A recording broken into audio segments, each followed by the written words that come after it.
People of God, I'm back with another quick message. I wanted to talk about how there's a time for everything.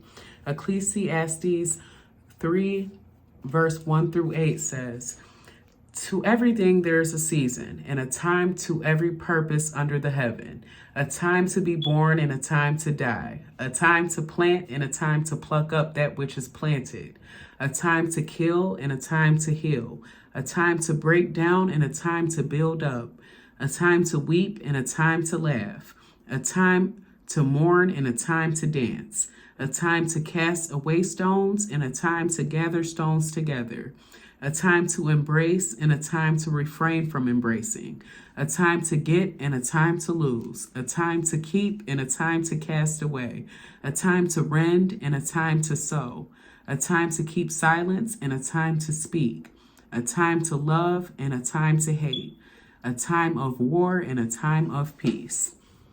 God's timing is so perfect. If you sit in the presence of God, you'll be able to recognize what season you are in life. We have to submit to God and be obedient to the Father and trust in Him with our whole heart in order to get the revelation of what He's trying to bring forth in our life. Because if you notice in this scripture, you got to take the good with the bad. God's timing was perfect from the time you were born. God's timing is perfect from the time you will pass away. God's ways are above our ways. His timing is different than our timing. His thoughts are above our thoughts. So we have to understand that God makes everything beautiful in His timing.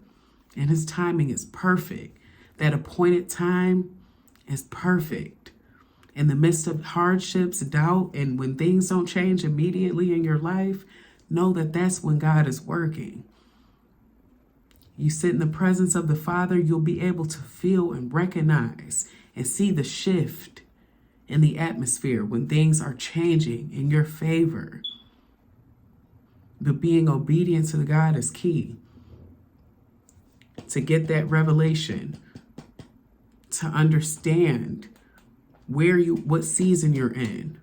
Is it a season to wait? Is it a season to speak? Is it a season to be still? Is it a season to move?